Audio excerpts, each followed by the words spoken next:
실제 그 서비스까지를 호출하지 않아요. 개발자는 그냥 서비스 B 호출한다고 코딩을 했지만은 내부적으로 패킷을 라우팅을 시킵니다. 어떻게?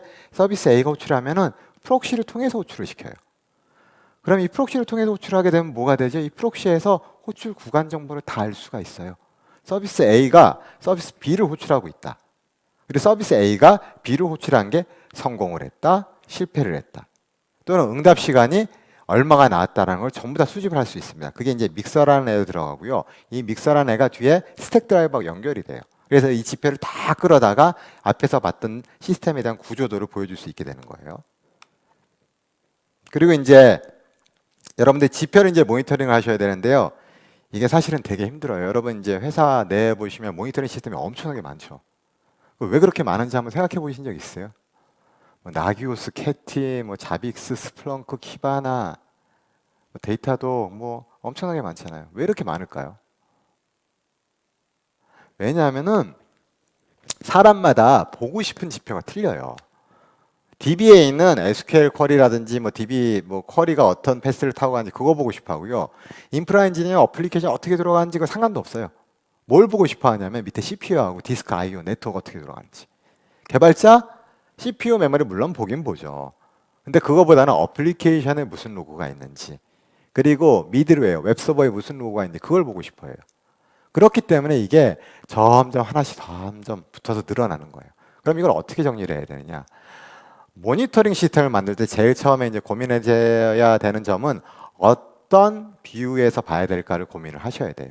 그게 이 시스템을 크게 한 4개에서 3개의 레이어로 쪼갭니다. 밑에는 이제 인프라스트럭처 레벨이에요. CPU 메모리. 그게 이제 VM이 될 수도 있고 여러분 베어메탈이 될 수도 있고 컨테이너가 될 수도 있어요. 그래서 이 인프라스트럭처를 보는 레이어. 그리고 인프라스트럭처 위에서 뭐 올라가죠? 미드웨어 올라가죠. 웹서버라든지 데이터베이스도 올라가잖아요. 그러면 그 미드웨어를 모니터링 할 수 있는 레이어. 그 다음에 위에 뭐 올라가죠? 어플리케이션 올라가잖아요. 어플리케이션 올라갈 수 있는 레이어를 딱 맞춥니다. 그러면 3가지 뷰가, 3가지 스택이 생겨요. 3가지 스택에 대해서 뭐 봐야 되죠? 매트릭 봐야 돼요. 모니터링. 모니터링만 보는 게 아니라 뭐 봐야 되죠? 로그도 봐야 돼요. 그럼 3 곱하기 2, 6개의 뷰에서 시스템을 모니터링 하는 거예요. 그럼 이 시스템을 모니터링하는 기능을 어떻게 구현할 것이냐? 2가지 방법으로 구현합니다. 하나는 비주얼라이제이션, 대시보드가 있어야 돼요. 그게 이제 대시보드 파트고요. 하나는 잊지 말아야 되는 게 알러팅. 로그나 매트릭에서 문제가 있을 때 이걸 알럿을 줄 수 있는 알럿이 나와야 돼요. 그래서 3 곱하기 2가 6이죠. 6개 맞죠? 6개의 매트릭에 대해서 2가지 뷰 포인트로 볼 수 있는 형태로 모니터링 시스템을 구성하시는 게 좋아요. 그래서 스택 드라이버를 쓰시면 되고요. 이 스택 드라이버 모니터링이 좋은 게 구글 안에 있는 서비스들은 당연히 모니터링이 되고요. 이게 오픈소스 에이전트를 기반으로 하고 있거든요. 그래서 그 에이전트의 플러그인을 인스톨 하시게 되면은 뭐 포스트그레스, 일래스틱서치, 아파치 같은 서버들도 다 가능하게 되고, 근래에는 구글이 이제 마인드플레이라는 서비스, 서드파티 서비스인데 그걸 같이 인테그레이션 했어요. 그래서 여러분들한테 무료로 제공해 드리는데요. 이따 꼭 찾아보세요. 블루메도라의 마인드플레이라는 서비스인데, 이게 서드파티 쪽의 솔루션을 기가 막히게 매트릭을 되게 디테일하게 수집을 해줍니다. 그 다음에 그걸 스택 드라이버로 넘겨주는데, 이게 저희가 이제 파트너십을 가지고 있기 때문에 여러분 무료로 이제 사용할 수 있게 돼 있어요. 정말 좋은 회사예요. 이거 매트릭 모니터링 이렇게 만드시면 되고요. 스택 드라이버로 대시보드 만들면 이런 식으로 나오는데, 이게 여러분들이 만약에 적용을 하시게 되면 챌린지가 좀 와요. 특히 큰 조직일수록. 왜 오냐면 기존에 이제 데이터독이나 그라파나나 뉴렐릭 같은 이제 이미 다른 솔루션을 쓰고 계신 경우가 있거든요. 그러면 이 매트릭 대시보드를 바꾸게 되면은 쓰는 사람들이 싫어해요. 왜냐하면 이 좀 익숙했던 그 관성이 있거든요. 그래서 익숙한 걸 좀 계속 쓰고 싶어하는 관성이 있어서 뭐 어떻게 뭐 쓰고 싶어 하시면 쓰게 해드려야죠. 그래서 저희가 그라파나나 데이터독 같은 게 인테그레이션이 됩니다. 그래서 뒤에 매트릭 서버는 스택 드라이버에다 매트릭을 저장을 해놓고 앞에 비주얼라이제이션 하는 레이어는 서드 파티, 데이터독이나 아니면 그라파나 같은 걸 쓸 수가 있는 개념으로 돼요. 그리고 아까 나왔던 SRI 같은 SLO, 이게 딱 이제 위저드식으로 나오죠. 그래서 SLI, 피어리어드, 골 99.9% 해서 딱 만들게 되면 이런 식으로 그래프가 나와요. SLI, SLO 에러버지까지. 끝내주죠. 근데 이건 아직 이제 그 쿠버네티스와 이스티오 기반으로만 되고요. 나머지는 이제 조금 더 기다리셔야 되는 부분이 있습니다. 자, 우리가 이제 모니터링 받고 이제 로깅 볼 거예요. 로깅, 로그. 이게 기존 로그 시스템의 구조인데 이제 분산형 로그 시스템 많이 쓰시죠? 이제 마이크로 서비스니까 로그들이 시스템들이 다 분산돼 있으니까. 그래서 이제 로그 수집한 다음에 큐에 넣으시잖아요. 보통 카프 같은 큐 넣고 뒤에다가 뭐 이제 로그 백엔드 붙여가지고 뷰하는. 요게 이제 전통적인 방법인데 요거는 시나리오가 보통 개발자나 운영팀이 쓰는 시스템이 로그 시스템이었어요. 옛날까지. 근데 요새는 제가 앞에서도 잠깐 설명드렸지만 로그 시스템이 데이터 파이프라인 역할을 합니다. 데이터를 수집하는 역할. 어떻게? 로그에다 여러분들이 태그 같은 걸 쓸 수 있거든요. 뭐 SL4J나 아니면 로그백 로그4j 같은 거 보면은 태그를 쓸 수 있어요. 그래서 태그에 따라 라우팅을 시켜요. 일반적인 어플리케이션 디버깅이나 트러블 슈팅 쪽 로그 아니면은 빅데이터나 머신러닝으로 가야 되는 로그를 태깅을 시킨 다음에 이 메시지 큐에서 라우팅을 시켜요. 특히 이제 어떤 데이터 스트림 같은 경우에는 리얼타임 분석을 하거든요. 현재 뭐 동접자 수라든지 현재 실시간 매출 같은 거를 카프카나 스팍 스트림으로 보내는 그런 형태로 하는데 로그 프레임워크들이 잘 돼 있기 때문에 그거를 활용하는 추세를 많이 가요. 근데 이게 챌린지가 좀 있는 게 이게 만들기가 쉽지가 않아요. 실제 만들면은. 그래서 스택 드라이버 로깅을 쓰라는 말씀이고요. 오늘은 PPL이 아니라 그냥 대놓고 스택 드라이버 쇼 하려고 나왔고요. 이게 여러 가지 기능이 있는데 일단은 스택 드라이버 로깅 에이전트를 넣는 방법은 이게 참 좋은 게 기존의 그 프로그램 랭귀지별로 로그 프레임워크들을 대부분 지원합니다. 그래서 이런 식으로 메이븐에다가 이 폼.xml에서 컨피그레이션만 바꿔주면 되고요. 이것도 싫다. 그러면 플런트D 에이전트를 깔아가지고 이 에이전트가 로그 파일을 올리게 할 수 있어요. 그러면 이제 스택 드라이버 로깅에서 이런 식으로 서치나 뷰가 가능하게 되고요. 그리고 이게 진짜 핵심 기능인데 로그 라우터를 통해 가지고 로그가 익스포트가 됩니다. 이 로그를 스택 드라이버에다 저장을 하는 것뿐만 아니라 비컬이나 아니면 펍섭, 이게 카프카 같은 실시간 큐예요. 그럼 실시간 분석으로 보낼 수 있고 스토리지에다 저장할 수도 있고요. 이거를 여러분들이 필터를 걸어서 선택적으로 여러 군데다 라우팅을 시킬 수 있어요. 또는 스택 드라이버에다가 로그를 저장하면은 스택 드라이버 요금 정책은 저장 비용, 저장 용량 단위로 받아요. 좀 비싸겠죠. 다 저장하면은. 그래서 익스클루전 필터라는 게 있어요. 이걸 쓰게 되면은 저장을 안 해요. 근데 이게 진짜 이제 핵심인데 그러면 익스클루전을 해가지고 저장을 안 하게 되면 뒤에 비커리 저장 못 하겠네요 라고 할 수 있는데 이게 익스포트가 익스클루전 전에 실행이 됩니다. 그렇기 때문에 익스클루전을 해가지고 스택 드라이버에는 저장을 안 하더라도 비커리는 저장할 수 있어요. 그렇게 코스트 세이빙을 할 수 있는 방법이 있죠. 그리고 요새는 이제 아까도 말씀드렸듯이 데이터 로그 방식으로 요새 많이 사용을 하기 때문에 이 로그를 스트럭처드, 이 스트링을 쫙 이렇게 쓰는 게 아니라 JSON이나 CSV 같이 구조화된 로그 형식으로 쓸 수가 있어요. 스택 드라이브 로그에서 JSON으로 쓰게 되면은 이런 식으로 JSON 페이로드라는 데를 들어가고요. 요거를 빅쿼리에다 저장하는 익스포트 기능을 쓰잖아요. 그러면 요 JSON의 하나하나 필드가 빅쿼리의 컬럼으로 돼요. 그럼 이제부터 분석 어떻게 SQL 그렇게 하시면 되죠. 그리고 이 로그에서 들어오는 정보를 가지고 여러분들이 매트릭을 만들 수 있어요. 매트릭은 어떻게 만드냐? 예를 들어서 이렇게 HTTP 겟에서 이 로그예요. 로그 스트링에서 이 필드가 있었다. 그럼 이 필드만 뽑아내요. 뽑아내서 이거를 응답 시간이라는 필드로 만든 거예요. 그런 다음에 이걸 그래프로 그려요. 이렇게 이게 이제 히트맵 그래프인데 응답 시간 그래프예요. 쫙 이렇게 가운데 있고 여기 분산되죠. 되게 있어 보이잖아요. 그죠?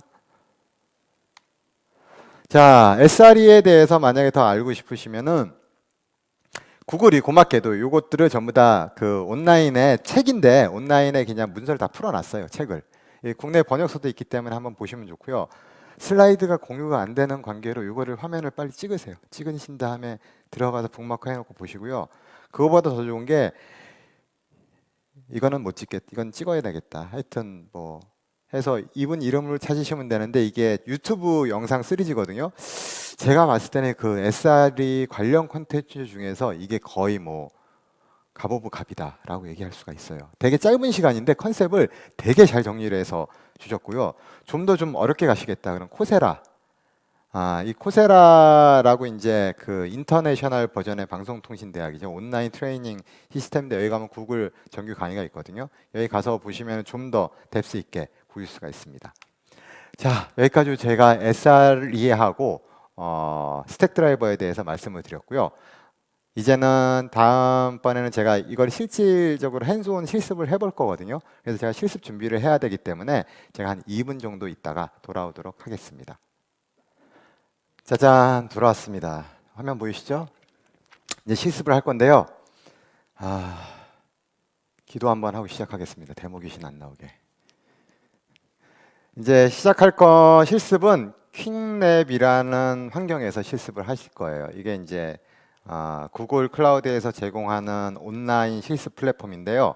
여기서 Fundamentals of Stack Driver Logging이라는 것으로 실습을 진행을 하겠습니다. 기도를 하다가 말았나? 잠깐만요.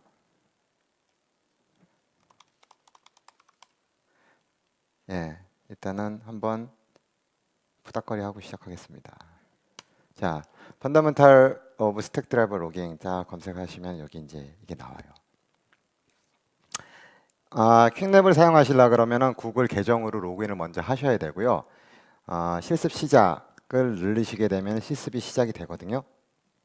이때 아마 다른 분들은 이거 토큰 값을 넣으라고 나올 거예요. 이게 원래 유료 플랫폼이기 때문에 토큰을 넣으셔야 실습이 돼요. 저는 이제 구글 직원이니까는 자동으로 되는 거죠. 자, 그리고 여기 보면은 이게 재밌는 게 구글 클라우드 계정을 새로 만들어 주거든요. 그래서 요거를 통해서 구글 클라우드 콘솔을 들어가셔야 되는데 요거 열기 하면 바로 열려요. 근데 이게 가끔 이게 이제 주의 좀 하셔야 되는 게 가끔 어떤 일이 생기냐면은 이게 이 구글 클라우드 콘솔에 들어갈 때 여기 있는 사용자 이름으로 로그인을 하셔야 되는데 본인의 개인의 구글 클라우드 또는 개인의 지메일 계정으로 로그인하시면 안 되거든요. 근데 쿠키가 가끔씩 이제 꼬여가지 안 되는 경우가 있기 때문에 이 코그니토 윈도우라 그러죠. 이거 쿠키 저장 안 되는 뭐 비밀 윈도우라 그러나 뭐 하여튼 그거를 열어 놓으시고 여기서 구글 클라우드 콘솔로 접속을 하시는 게 좋아요. 그리고 아이디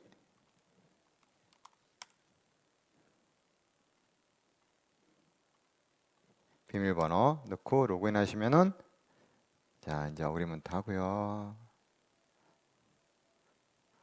그리고 컨펌을 합니다.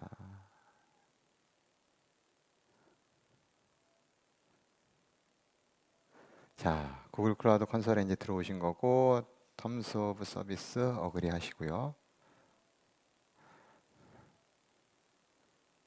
짜잔 콘솔에 들어왔습니다. 근데 여기 보시면은 프로젝트를 골라야 되는데 프로젝트가 안 골라져 있을 거예요. 그러면은 여기 아까 프로젝트 아이디 옆에 있죠. 요거를 선택을 하시면은 이 프로젝트로 됩니다. 자, 이제 실습 준비가 된 거예요. 이 상황에서 이제 여기 이제 블라블라 썸씽 보시면 되고요. 여러 가지 얘기 있고요. 여기서 뭘 하냐? 요게 클라우드 쉘이라는 걸 실행을 합니다. 이게 제가 이제 구글 클라우드에서 되게 사랑하는 기능 중에 하나인데 SSH 터미널을 바깥에 쓰거나 바션 같은 걸 만들지 않고 이걸 웹상에 바션 같은 걸 만들어 놨어요. 구글 클라우드 안에. 그래서 요 안에서 구글 클라우드에 대한 실습을 할 수가 있어요. 그래서 오늘 할 실습은 뭐냐면은 웹 어플리케이션 하나 배포할 거예요. 샘플 어플리케이션 배포한 다음에 거기에 대한 로그를 보는 거를 할 거고요. 그 로그의 내용 가지고 두 가지를 할 건데 그 로그의 내용을 가지고 우리가 매트릭을 만들 거예요. 매트릭을 만들어 가지고 대시보드도 만들어 볼 거고요. 그리고 한 축으로는 그 로그를 빅쿼리로 저장을 해볼 겁니다. 그 두 가지 실습을 하기 위해서 첫 번째 코드를 다운로드 받겠습니다. 코드를 다운로드 받고요. 두 번째 디렉토리 들어가고 그 다음에 이게 파이썬 코드거든요. 그래서 이게 지금 뭐 했냐 하면은 지금 뭐 했지? 기억이 안 나. 버추얼 인바이러먼트 해서 이제 파이썬 3 환경으로 이제 환경을 바꿔준 거고요. 환경 바꾼 거를 적용을 시키고 그 다음에 PIP 인스톨을 하죠. PIP 인스톨은 저기 뭐야 이 어플리케이션에 있는 디펜던시들 있잖아요. 라이브러리들 지금 인스톨하는 과정이라 보시면 돼요. 네, 잘 됐습니다. 자, 그 다음에 이 어플리케이션을 배포를 하겠습니다.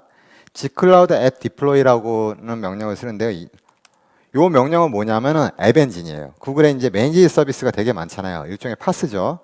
파스 서비스가 여러 가지가 있는데 그 중에서 이제 자유도가 그 중에서 좀 높은 게 이제 앱 엔진이라는 서비스고요. 구글은 요새 좀 재밌는 게 이런 매니지 서비스들이 요새 컨테이너 쪽으로 되게 많이 가요. 그래서 현재 이제 배포를 하는 과정입니다. 시간이 한 5분 걸려요. 그리고 데이터베이스는 파이어스토어라는 데이터베이스를 쓸 거예요. 이거 잘 모르시는 분들 되게 많던데요. 이것도 대박인데.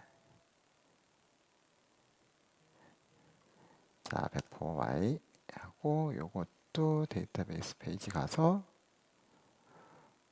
내비게이트 모드 하면 에러 날 거예요. 왜냐하면 이게 어플리케이션이 배포되면서 데이터베이스를 이니셜라이즈 하게 돼 있거든요. 에러 안 나네? 오, 아까 기도발 먹혔어. 이제 배포를 할 건데 이 파이어 스토어에 대해서 좀 설명을 드리면 파이어 스토어는 뭐냐면은 몽고DB와 유사한 도큐먼트 데이터베이스예요. 그래서 제이슨 형태로 저장하는 게 가능하고요. 요게 특징이 그 파이어베이스라는 우리가 안드로이드나 iOS에 쓸 수 있는 모바일 백엔드가 있거든요. 일단 파이어베이스 모르시는 분들인데 모바일을 한다 그러면 일단 무조건 적으세요. 적으시고 그건 묻지도 말고 쓰는 서비스예요. 그 중에서 하나가 이제 파이어베이스의 데이터베이스를 파이어스토어라는 걸 쓸 수 있어요.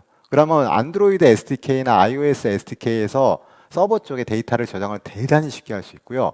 물론 서버 쪽에서도 이 파이어스토어를 쓰게 되면은 몽고DB처럼 제이슨 형식으로 저장할 수 있어요. 그냥 뭐 제이슨 DB네, 도큐먼트 DB네, 그리고 모바일 SDK까지 지원을 하네 라고 생각하면은 당연히 맞는 얘기고요. 그런데 왜 이거를 얘기를 하냐? 이게 또 기가 막힌 기능이 있어요. 뭐냐면 여러분들이 모바일 쪽에서 개발하게 되면 모바일에 로컬의 데이터베이스가 필요할 때 있잖아요. 그럴 때 우리가 SQLite 같은 거 쓰는데 이 파이어스토어가 로컬에다 데이터가 로컬에 저장이 돼요. 이 폰 안에다 데이터를 저장할 수도 있고 이게 더 끝내준 게 서버하고 클라이언트 간에 싱크를 시킵니다. 여러분이 저장을 하면은 모바일에 저장하면 서버로 동기화가 돼요. 그리고 단말끼리도 동기화가 돼요. 이게 동기화가 어느 정도 속도까지 되냐면 저희 예제 중에서 이 파이어스토어의 동기화 기능을 이용해 가지고 단말과 단말 간에 채팅 서비스를 개발하는 시나리오까지 있어요. 와우. 웰컴 투 더 뉴 월드. 이거 한번 해보시면 되게 좋아요. 배포가 좀 걸려요. 걸리는 동안 좀 준비를 해놓을게요. 여기 보면은 우리가 보려는 게 스택 드라이브 로깅이죠. 스택 드라이브 로깅이 여기 있습니다. 요거를 좀 피닝을 해놓을게요. 그럼 이렇게 나오고 로그 뷰어 들어가면은 이제 로그들이 나와요. 요거를 누르게 되면은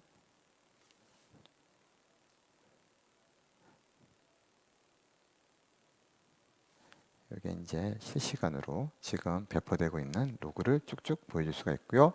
요 내용에 들어가서 보면은 이게 실제 바디 내용들이 나와요. 쭉.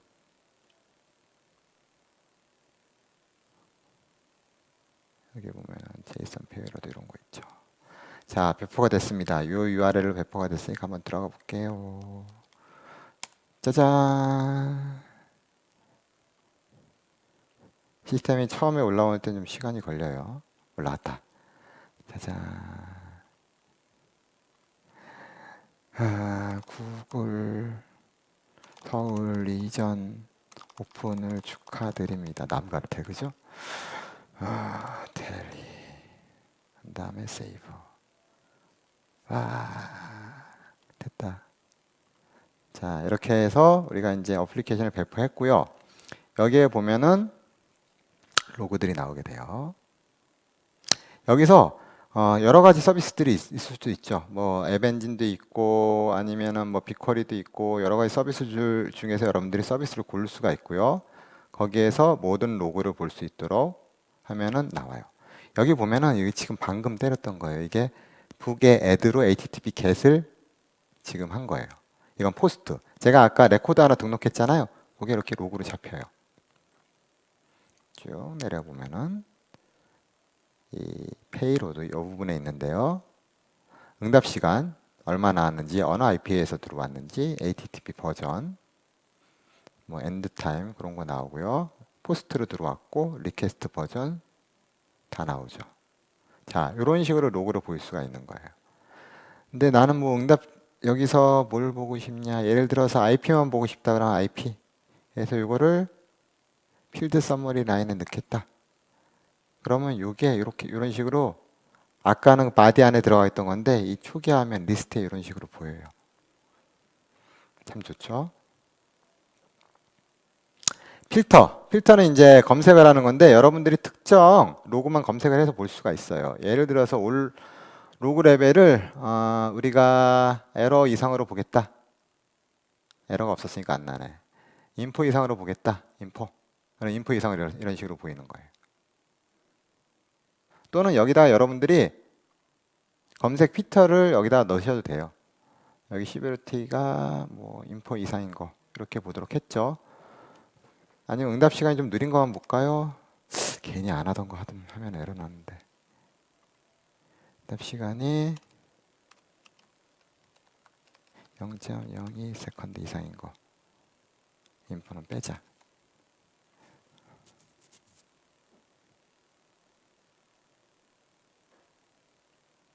이렇게 0.02 이상인 것만 볼 수가 있습니다. 0.02 이상인지 가서 들어가서 봐야 되겠죠. 프로토 레이턴시 어딨냐? 레이턴시 여기 있다. 요것도 앞에다가 필드 선물에서 그냥 보죠. 0.09 여기서 숫자 크니까는 좀 바꿔볼게요. 0.7 이런 식으로 나오게 가능하죠.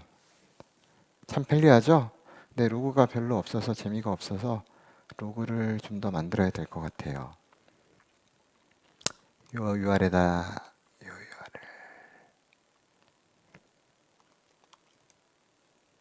오케이. 이 아파치 AB라는 테스트 툴 아시죠? 일종의 조그만 부하 생성기예요. 여기다 한 100번 정도 때려놓고 부하 막 들어가고 있어요. 로그도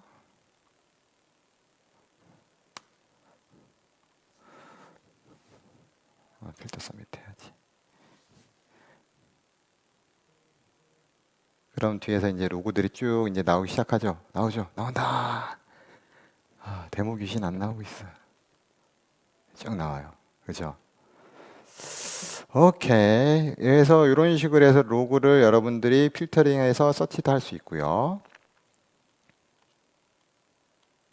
매트릭을 한번 만들어 볼게요. 매트릭은 뭐냐면은 이 로그의 정보를 가지고 모니터링 매트릭을 만드는 건데 크게 두 가지 종류가 있습니다. 카운터 매트릭이라는 거하고 디스트리뷰션 매트릭이라는 게 있는데 카운터는 로그의 레코드를 세는 거예요. 뭐 에러가 몇 건 있었어, 아니면 뭐 200이 몇 건 있었어, 아니면 늦게 들어온 리퀘스트가 몇 개야, 그런 식으로 세는 거고, 디스트리뷰션 매트릭은 응답 시간 필드를 가지고 응답 시간의 분포를 봅니다. 그런 걸 하는 건데 일단 카운터 매트릭을 한번 만들어 볼게요. 크리에이트 매트릭 한 다음에 여기서 무슨 매트릭을 만들까? 200 리스폰스가 나온 매트릭을 한번 만들어 볼게요. 그러면 여기서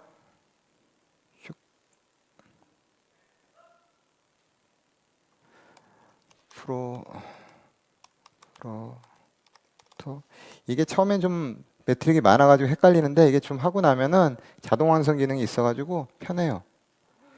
스테이터스 QRS 스테이터스가 200이고 앱 엔진이 여러 개 있을 수 있으니까 라벨 모듈 아이디가 디폴트 제대로 나온지 일단은 서밋을 해서 보면은 카운트가 200인 것만 지금 로그로 보여준 거거든요. 그럼 이거를 200 리스폰스라는 이름으로 매트릭을 만듭니다. 어떻게? 카운터 매트릭으로. 짠. 됐다. 그러면 여기에 시스템 매트릭이라 해야지 이미 그 시스템이 정해져 있는 매트릭들이 있어요. 얼마의 트래픽이 들어온다든지 그런 매트릭이 있고 이건 지금 우리가 만든 매트릭이거든요. 이거 어떻게 되는지 매트릭 익스플로러에서 한번 보게 되면은요. 이건 이제 스택 드라이버 모니터링 화면으로 넘어가요. 그래서 이제 모니터링 지금 대시보드를 처음이니까 처음에 이제 빌딩하는 거예요.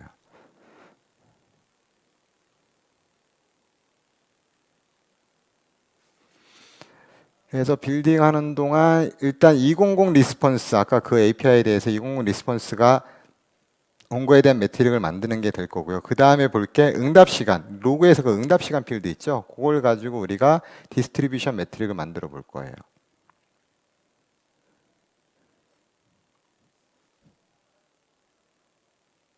만들고 돌아오죠, 뭐. 아까 우리가 비닝을 해놨기 때문에 매트릭을 하나 더 만들겠습니다. 로깅에 여기가 됐고 디스트리뷰션 매트릭 여기서 레이턴시 디스트리뷰션을 보도록 돼 있네요. 보면은 여기서 필터를 만들어요. 어플리케이션에서 모든 서비스에 대해서 튕겼다. 튕겼으니까는 아까 매트릭 나오던 거니까 여기서 맞아 볼게요. 디스트리뷰션 매트릭 만드는 거는 조금 이따가 보여드리고요. 아까 200 리스폰스 제대로 된 매트릭이 나왔잖아요. 그래서 그거를 마저 보는 게 좋을 것 같아요. 여기서 로고 베이스드 매트릭 보면 이거 아까 우리 만들었던 거요. 매트릭 익스플로러에서 보면은 앱 엔진에 대한 매트릭이 이런 식으로 나오게 됩니다.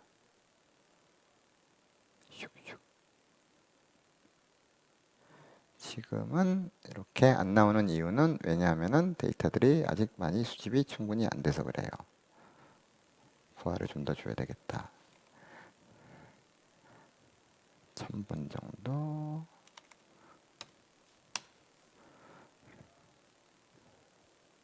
이건 이따가 다시 돌아와서 보도록 하겠습니다. 매트릭을 하나 더 만들게요. 로깅에서 로그 뷰어, 크레이트, 월로그스 하고 여기 나온 대로 그대로 따라 하시면 돼요.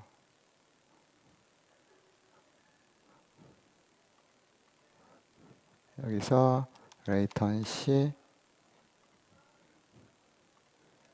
매트릭 으로 하고 요거를 디스트리뷰션 분포로 볼 거예요. 어떤 필드 가지고 매트릭을 만들 거냐면은 프로토 페이로드에 레이턴시라는 필드가 있었거든요.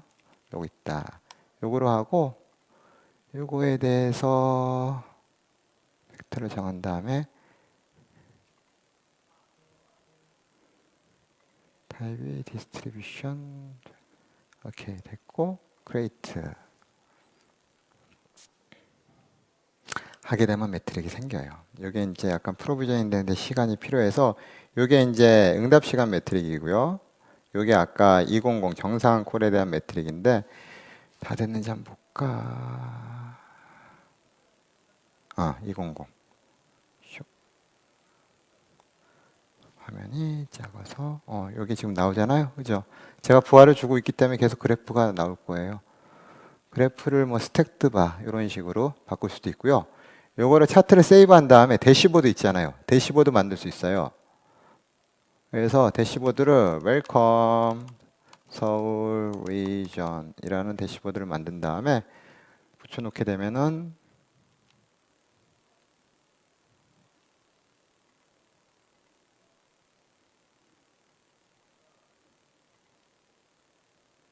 대시보드가 생기는데 시간이 좀 걸리죠.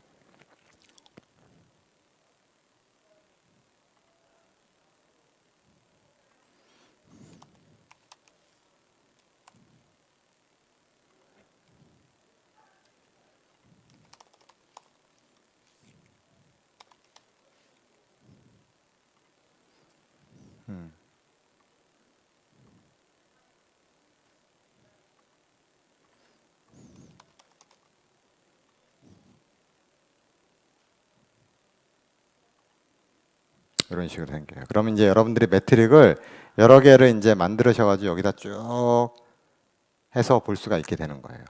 이런 식으로 이제 여러분들이 로그에서 매트릭을 구성할 수 있고요. 이 내용들이 다 그 내용이에요. 천천히 하나씩 해보시면 돼요. 그다음에 요 매트릭들을 매트릭 말고 로그 정보를 중요한 거를 알아보죠. 빅쿼리로 넘길 수가 있거든요. 이제 익스포팅 로그라는 건데 익스포트 잡을 정할 수가 있어요. 어떻게 정하느냐? 로깅으로 넘어가신 다음에 여기서 여러분들이 익스포트 하고 싶은 조건을 여기서 정하시면 돼요. 그래서 HTTP get만 한번 익스포트 해볼까요? HTTP get이니까나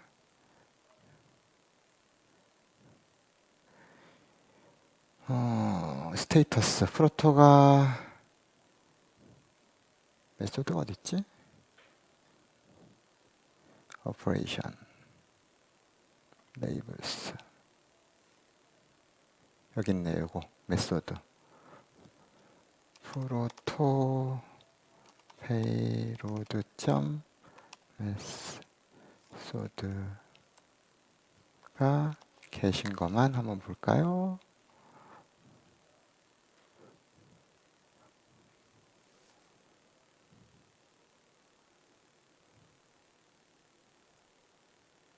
안 나오네. 그냥 다 익스포트 해버리죠.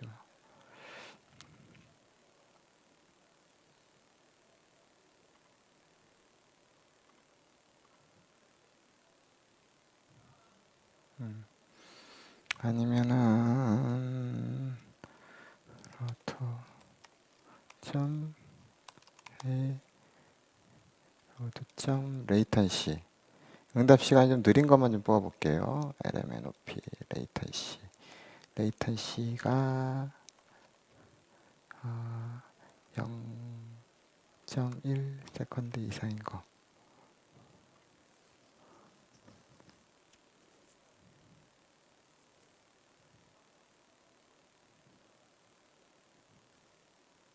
이게 아까 에벤지를 잡았어야 되는데 잘못했다.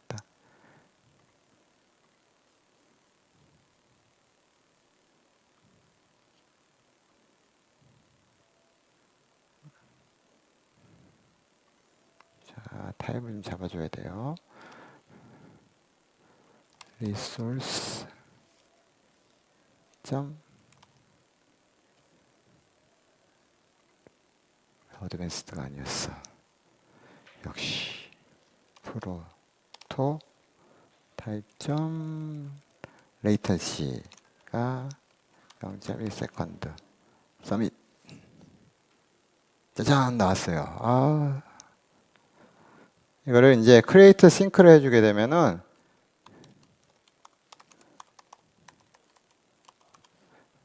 이게 이제 익스포트라는 거예요. 이 데스티네이션을 클라우드 스토리지는 파일을 저장하는 일종의 블럽 스토리지로 이렇게 하면 파일로 저장되고요. 펍서브를 하면 실시간으로 나갑니다. 빅쿼리를 하게 되면 빅쿼리가 이제 데이터 웨어하우스죠. 거기에 저장이 돼요. 그래서 데이터셋을 하나 정하게 되면은 벨로퍼 서울이라는 거를 정해서 싱크를 해주게 되면은 이 데이터들이 이 로그 데이터들이 빅쿼리로 넘어가게 돼요. 그래서 빅쿼리 쪽 보시게 되면은 빅쿼리 어딨죠? 빅쿼리 너무 많아요. 구글은 제품이 빅데이터 여기 있다.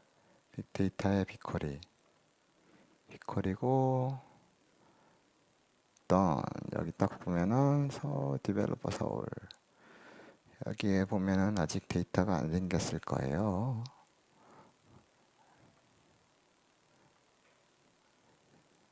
지금 열심히 데이터가 싱크가 되고 있기 때문에 약간의 시간이 걸립니다.